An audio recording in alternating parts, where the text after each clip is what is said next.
রাধে রাধে প্রিয় ভক্তবৃন্দ। অগ্রহায়ণ মাসের শুক্লপক্ষের একাদশী শ্রী মুখ্যদা একাদশী কবে পালন করতে হবে? 1 ডিসেম্বর নাকি 2 ডিসেম্বর? এবং একাদশীর পারণ মন্ত্র, সংকল্প মন্ত্র এবং পারণের বিস্তারিত সময় আপনাদের সামনে তুলে ধরবো আজকের এই ভিডিওতে। তো অগ্রহায়ণ মাসের শুক্লপক্ষের একাদশী শ্রী মুখ্যদা একাদশী বাংলাদেশ, ভারত সহ বিশ্বের সকল দেশে পালন করতে হবে 1 ডিসেম্বর। শুধু নিউজিল্যান্ডে এই ব্রত পালন করতে হবে 2 ডিসেম্বর। এই মুখ্যদা একাদশীর দিন ভগবান শ্রীকৃষ্ণ অর্জুনকে গীতার জ্ঞান দান করেছিলেন। তাই এই মুখ্যদা একাদশীর দিন সারা বিশ্বে গীতা জয়ন্তী উৎসব পালন করা হয়ে থাকে। আর এই একাদশীর দিনটি অত্যন্ত তাৎপর্যপূর্ণ। এই দিনে যেহেতু ভগবান শ্রীকৃষ্ণ গীতার জ্ঞান দান করেছিলেন, তাই এই দিন বেশি করে গীতা পাঠ করা উচিত। তাই আপনারা সকলেই এই মুখ্যদা একাদশীর দিন বেশি করে গীতা পাঠ করবেন। কেউ যদি বেশি গীতা পাঠে অসমর্থ হন তাহলে গীতার একটি শ্লোক হলেও পাঠ করবেন এবং সেটির বাংলা অর্থ সহ। আর কেউ যদি চান তাহলে গীতার 700টি শ্লোকই পাঠ করতে পারেন, তার বাংলা সরলার্থ সহ, যেন আপনারা এই শ্লোকগুলোর অর্থ বুঝতে পারেন। তো একাদশীর আগের দিন অর্থাৎ দশমীর দিন আপনারা নিরামিষ আহার করবেন এবং দশমীর দিন রাত 12টার আগেই অন্নভোজন করে নেবেন। এবং অন্নভোজন করার পর ওই দিন ভালোভাবে দাঁত ব্রাশ করে নেবেন, যেন দাঁতের ফাঁকে কোনো খাবারের কণা লেগে না থাকে। এবং এর পর দিন অর্থাৎ একাদশীর দিন ব্রহ্ম মুহূর্তে ঘুম থেকে উঠে স্নান সেরে ভগবানের সামনে একাদশীর সংকল্প করতে হবে। একাদশীর সংকল্প মন্ত্রটি হলো একাদশাম নিরাহার স্থিতা অহম অপেরোহণি বুক্ষামি পুণ্ডরিকাক্ষ শরণম মে ভবাচ্যুত। অর্থাৎ এর বাংলা অনুবাদ হচ্ছে, হে পুণ্ডরিকাক্ষ, হে অচ্যুত, একাদশীর দিন উপবাস থেকে এই ব্রত পালনের উদ্দেশ্যে আমি আপনার শরণাপন্ন হচ্ছি। এখন আমরা জেনে নিব এই একাদশীতে আপনারা কি কি খেতে পারবেন এবং কি কি খেতে পারবেন না। একাদশীতে সব ধরনের পঞ্চরবি শস্য বর্জন করতে হবে। পঞ্চরবি শস্য বলতে বোঝায় ধান ও ধান জাতীয় সকল প্রকার খাদ্য, গম ও গম জাতীয় সকল প্রকার খাদ্য যেমন আটা, ময়দা, সুজি এবং রুটি, যব বা ভুট্টা জাতীয় সকল প্রকার খাদ্য, ডাল জাতীয় সকল প্রকার খাদ্য এবং সরিষা ও সরিষার তেল, সয়াবিন তেল, এগুলো পঞ্চরবি শস্যের অন্তর্গত। তো এখন আপনাদের মনে প্রশ্ন জাগতে পারে যে সয়াবিন তেল আর সরিষার তেল কিভাবে পঞ্চরবি শস্যের অন্তর্গত, কারণ সরিষা কিন্তু হয় দানা আকারে। তো সেই কারণেই এই সরিষাটাও এই পঞ্চরবি শস্যের অন্তর্গত। তাই এগুলো একাদশীর দিন বর্জন করতে হবে। তবে কেউ নির্জলা উপবাস থাকতে না পারলে ফলমূল, বাদাম ও দুধ গ্রহণ করতে পারবেন। এছাড়া আপনারা সাবুদানার ফ্রাই, সাবুদানার পায়েস গ্রহণ করতে পারবেন। তেল হিসেবে সূর্যমুখী তেল ব্যবহার করতে হবে। এখন আমরা জেনে নিব এই একাদশীতে তুলসী গাছে জল প্রদান করা যাবে কিনা। তো আপনারা জেনে রাখুন, একাদশীর দিন, দ্বাদশীর দিন অথবা রবিবার দিন, যে কোনো দিনই হোক না কেন তুলসী গাছে প্রতিদিন জল নিবেদন করা যাবে এবং এটি হচ্ছে শাস্ত্রীয় সিদ্ধান্ত। আপনারা অনেক জায়গা থেকে অনেকের কাছ থেকে শুনে থাকেন যে একাদশীর দিন এবং রবিবার দিন তুলসী গাছে জল নিবেদন করা যায় না, তবে সেটি হচ্ছে ভুল। আপনারা তুলসী বৃক্ষে প্রতিদিনই জল নিবেদন করতে পারবেন। এখন আমরা জেনে নিব একাদশীর ব্রত মাহাত্ম্য কথা। অগ্রহায়ণ মাসের শুক্লপক্ষিয়া মুখ্যদা একাদশীর ব্রত মাহাত্ম্য ব্রহ্মাণ্ড পুরাণে বর্ণিত আছে।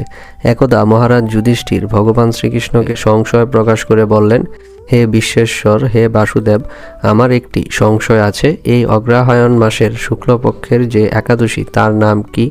কোন দেবতাকে উদ্দেশ্য করে এই একাদশী পালন করা হয় এবং এই একাদশীর বিধি নিয়মই বা কী?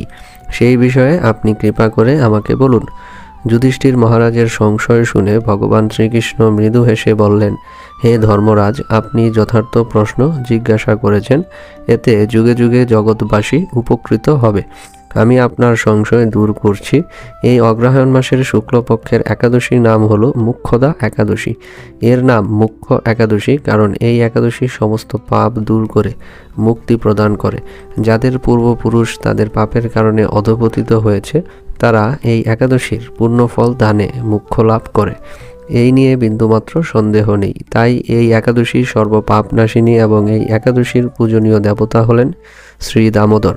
ধূপ, দীপ, তুলসী এবং তুলসী মঞ্জুরি সহযোগে শাস্ত্রবিধি মেনে এই একাদশীতে শ্রী দামোদরের পূজা করা মার্জনীয়। দশমীর দিন থেকে একাদশীর দিন উপবাস সহযোগে এবং উপবাসে একাদশীর দিন মুখ্যদা একাদশীর ব্রত মাহাত্ম্য কথা পাঠ এবং শ্রী দামোদরের নিত্য গীত সহযোগে ভক্তি শ্রদ্ধার মাধ্যমে ভজনা করা আমাদের প্রত্যেকের কর্তব্য। এই একাদশীর ব্রত সম্পর্কে এক বিচিত্র কাহিনী বর্ণনা করছি, একাগ্রচিত্তে তা শ্রবণ করুন। রাজা বৈখানস ও মহর্ষি পর্বতের কাহিনী। প্রাচীনকালে বৈষ্ণবদের রাজা সুঘোষিত চম্পক নগরীতে বৈখনাস নামে এক রাজা বাস করতেন। তিনি ছিলেন একজন সৎ মানুষ এবং তার মধ্যে অনেক সদ্গুণ ছিল। তিনি পুত্রের মতো তার প্রজাদের দেখাশোনা করতেন। তার রাজ্যের বেশিরভাগ প্রজাই ছিল বৈষ্ণব, ব্রাহ্মণ এবং বেদজ্ঞ। এক রাতে রাজা স্বপ্ন দেখলেন তার পিতা মৃত্যুর পর নরকে অতি কষ্টে নরক যন্ত্রণা নিয়ে বাস করছেন। এই স্বপ্ন দেখার পর রাজা তড়িঘড়ি জেগে বসলেন এবং পিতার কথা ভেবে অত্যন্ত দুঃখে উদ্যোগে মন কাতর হলো। পরদিন সকালে তিনি তার নগরের বিশিষ্ট পণ্ডিত ব্রাহ্মণদের ডেকে তার স্বপ্নের কথা বললেন। তিনি স্বপ্নে কি কি দেখেছেন সেই ঘটনার কথা পুঙ্খানুপুঙ্খভাবে বর্ণনা করতে লাগলেন। পিতা আমাকে বলেছেন, হে পুত্র, তুমি আমাকে নরক সমুদ্র থেকে উদ্ধার করো। পিতার সেই অবস্থা দেখে আমার অন্তর থেকে সুখ চলে গেছে। আমার এই বিশাল রাজ্য, স্ত্রী, পুত্র, কিছুতেই আমি শান্তি পাচ্ছি না। কি করি, কোথায় যাই, কিছুই বুঝে উঠতে পারছি না। আমার পূর্বপুরুষেরা মুক্তি লাভ করতে পারেন এমন কোনো পূর্ণ ব্রত, তপস্যা ও যুগের কথা আমাকে উপদেশ করুন। আমি তা ভক্তি ও শ্রদ্ধার মাধ্যমে পালন করব। ব্রাহ্মণগণ রাজার মানসিক অবস্থা বুঝতে পারলেন। যে রাজ্যের রাজা সুখে নেই সে রাজ্যের প্রজা কেমনভাবে সুখে থাকতে পারে। ব্রাহ্মণগণ নিজেদের মধ্যে আলাপ আলোচনা সেরে উপদেশ দিলেন, হে মহারাজ, আপনার রাজ্যের কাছেই সেই মহর্ষি পর্বতমুনির আশ্রম রয়েছে। তিনি ত্রিকালজ্ঞ। তিনি আপনাকে এই জটিল সমস্যা থেকে মুক্তির উপায় বলে দিতে পারবেন। সিদ্ধান্ত মতে রাজা বৈখানস এরপর সেই সকল ব্রাহ্মণদের নিয়ে পর্বতমুনির আশ্রমে উপস্থিত হলেন। পর্বতমুনির সাক্ষাৎ পেয়ে রাজা ভক্তিভরে ষষ্ঠাঙ্গ প্রণাম করলেন ও যথাবিধি আচরণে চরণ ধুইয়ে দিলেন। মুনি প্রসন্ন হলেন এবং রাজাকে তার দুর্গম আশ্রমে আসার কারণ জানতে চাইলেন। রাজা বিনীত চিত্তে ব্যথিত হৃদয়ে মুনিকে কেমনভাবে স্বপ্নযুগে পিতার নরক যন্ত্রণা ও কাতর আর্তনাদ শুনতে পেয়েছেন সমস্ত কথা বর্ণনা করলেন। হে ঋষিবর, কোন পুণ্যের ফলে তিনি সেই দুর্দশা থেকে মুক্তি পাবেন সেই উপায় জানতেই আপনার শরণাপন্ন হয়েছি। সব কিছু জানার পর মুনি কিছুক্ষণ ধ্যানস্থ হলেন। কিছুক্ষণ পর ধ্যান শেষে মুনি জানালেন, হে মহারাজ, তোমার পিতা কর্মফলের কারণে এই নরক যন্ত্রণা ভোগ করছে। পূর্বজন্মে তোমার পিতা অত্যাধিক কামাচারী, কামাসক্ত ও ব্যভিচারী হওয়ার কারণে তার অধোগতি হয়েছে। তখন রাজা কাতরভাবে এর থেকে মুক্তির উপায় জানতে চাইলে পর্বতমুনি এই পাপ থেকে মুক্তির উপায় বললেন, যা মন দিয়ে শ্রবণ করুন। অগ্রহায়ণ মাসের শুক্লপক্ষের মুখ্যদা একাদশী ব্রত পালন করে সেই পূর্ণ ফল পিতাকে প্রদান করো। সেই একাদশীর পূর্ণ প্রভাবে তোমার পিতার মুক্তি লাভ হবে এবং তিনি নরক যন্ত্রণা থেকে মুক্তি লাভ করবে। মুনির এই কথা শোনার পর রাজা তার নগরীতে ফিরে এলেন।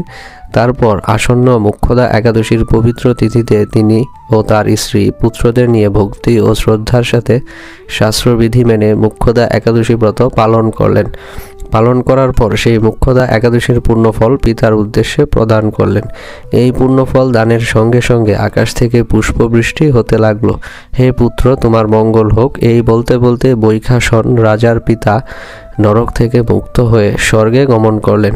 এই ব্রত মাহাত্ম্য বর্ণনা করার শেষে শ্রীকৃষ্ণ বললেন, হে মহারাজ যুধিষ্ঠির, যে ব্যক্তি এই মঙ্গলদায়িনী মুখ্যদা একাদশী ব্রত পালন করেন তার সমস্ত পাপ বিনষ্ট হয় এবং মৃত্যুর পর মুক্তি লাভ করে। এই ব্রতের পূর্ণ সংখ্যা আমিও জানি না। চিন্তামণির মতো এই ব্রতটি আমার অত্যন্ত প্রিয়। এই ব্রত কথা যিনি পাঠ করেন উভয়েই বাজপেয় যজ্ঞের ফল লাভ করেন। আমরা জেনে নিব একাদশীর পারণ মন্ত্র এবং সারা বিশ্বের বিভিন্ন স্থানের পারণের সময়সূচি। তো একাদশীর পারণ মন্ত্রটি হলো, একাদশাং নিরাহার ব্রতে না নেন কেশব প্রসিদ সম্মুখনাথ জ্ঞান দৃষ্টি পদভব। এর অনুবাদ হচ্ছে, হে কেশব, আমি একাদশীর এই ব্রতে নিরাহারে উপবাস করেছি। হে নাথ, এই ব্রত দ্বারা আমার প্রতি প্রসন্ন হয়ে আমাকে জ্ঞান দৃষ্টি তথা জ্ঞান চক্ষু দান করুন। এখন আপনারা স্ক্রিনে একাদশীর পালনের সময়সূচি দেখতে পাচ্ছেন। কলকাতা অর্থাৎ পশ্চিমবঙ্গে একাদশী পালন করতে হবে 1 ডিসেম্বর এবং পালন করতে হবে সকাল 6টা 8 মিনিট থেকে সকাল 9টা 36 মিনিটের মধ্যে। বাংলাদেশে পালন করতে হবে সকাল 6টা 33 মিনিট থেকে সকাল 9টা 53 মিনিটের মধ্যে। শিলং, মেঘালয় এবং কুচবিহারে পালন করতে হবে সকাল 5টা 52 মিনিট থেকে সকাল 9টা 25 মিনিটের মধ্যে। গুয়াহাটি এবং আসামে পালন করতে হবে সকাল 5টা 53 মিনিট থেকে সকাল 9টা 26 মিনিটের মধ্যে। ত্রিপুরা এবং আগরতলাতে পালন করতে হবে সকাল 5টা 51 মিনিট থেকে সকাল 9টা 26 মিনিটের মধ্যে। দিল্লি এবং বৃন্দাবনে পালন করতে হবে সকাল 6টা 57 মিনিট থেকে সকাল 10টা 25 মিনিটের মধ্যে। ছত্তিশগড়ে পালন করতে হবে সকাল 6টা 23 মিনিট থেকে সকাল 10টা 2 মিনিটের মধ্যে। নিউ ইয়র্কে পালন করতে হবে সকাল 7টা 1 মিনিট থেকে সকাল 10টা 10 মিনিটের মধ্যে। ফ্লোরিডাতে পালন করতে হবে সকাল 7টা 6 মিনিট থেকে সকাল 10টা 35 মিনিটের মধ্যে। স্যান ফ্রান্সিসকোতে পালন করতে হবে সকাল 7টা 7 মিনিট থেকে সকাল 10টা 21 মিনিটের মধ্যে। অটোয়া, কানাডাতে পালন করতে হবে সকাল 7টা 23 মিনিট থেকে সকাল 10টা 22 মিনিটের মধ্যে। লন্ডনে পালন করতে হবে সকাল 7টা 15 মিনিট থেকে সকাল 10টা 14 মিনিটের মধ্যে। মন্ট্রিল, টরন্টো এবং সাসকাচুয়ানে পালন করতে হবে সকাল 7টা 15 থেকে সকাল 10টা 14 মিনিটের মধ্যে।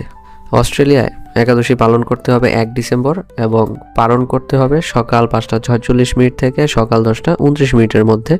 এবং নিউজিল্যান্ডে একাদশী পালন করতে হবে 2 ডিসেম্বর এবং পালন করতে হবে 3 ডিসেম্বর সকাল 5টা 41 মিনিট থেকে সকাল 10টা 41 মিনিটের মধ্যে। সিঙ্গাপুরে একাদশীর পালন করতে হবে সকাল 6টা 52 মিনিট থেকে সকাল 10টা 53 মিনিটের মধ্যে। জাপানে পালন করতে হবে সকাল 6টা 33 মিনিট থেকে সকাল 9টা 51 মিনিটের মধ্যে। দক্ষিণ কোরিয়াতে পালন করতে হবে সকাল 7টা 28 মিনিট থেকে সকাল 10টা 43 মিনিটের মধ্যে। দুবাই এবং আবুধাবিতে পালন করতে হবে সকাল 6টা 50 মিনিট থেকে সকাল 10টা 21 মিনিটের মধ্যে। কাতার এবং কুয়েতে পালন করতে হবে সকাল 6টা 3 মিনিট থেকে 9টা 36 মিনিটের মধ্যে। রাশিয়াতে পালন করতে হবে সকাল 8টা 36 মিনিট থেকে 11টা 4 মিনিটের মধ্যে। ইতালিতে পালন করতে হবে 7টা 19 মিনিট থেকে সকাল 10টা 25 মিনিটের মধ্যে। জার্মানিতে পালন করতে হবে সকাল 7টা 56 মিনিট থেকে সকাল 10টা 35 মিনিটের মধ্যে। আয়ারল্যান্ডে পালন করতে হবে সকাল 5টা 49 মিনিট থেকে 6টা 28 মিনিটের মধ্যে। ডালাস এবং টেক্সাসে পালন করতে হবে সকাল 7টা 12 মিনিট থেকে সকাল 10টা 35 মিনিটের মধ্যে। গায়ানাতে পালন করতে হবে সকাল 5টা 49 থেকে সকাল 6টা 28 মিনিটের মধ্যে। তো প্রিয় ভক্তবৃন্দ, আমি আশা করি আজকের ভিডিওর মাধ্যমে আপনারা বুঝতে পেরেছেন এই মুখ্যত একাদশী কবে পালন করতে হবে এবং এর পালনের বিস্তারিত সময়সূচি। তো একাদশীর সঠিক তথ্য সমৃদ্ধ এই ভিডিওটি ভালো লেগে থাকলে এই চ্যানেলটিকে সাবস্ক্রাইব করে আমাদের পাশে থাকার বিনীত অনুরোধ জানিয়ে আজকের ভিডিওটি এখানেই শেষ করছি। এবং আপনারা কমেন্টে অবশ্যই জানাবেন কে কে পালন করছেন এই পুণ্যদায়িনী শ্রী মুখ্যদা একাদশী। রাধে রাধে প্রিয় ভক্তবৃন্দ, সবাই ভালো থাকবেন।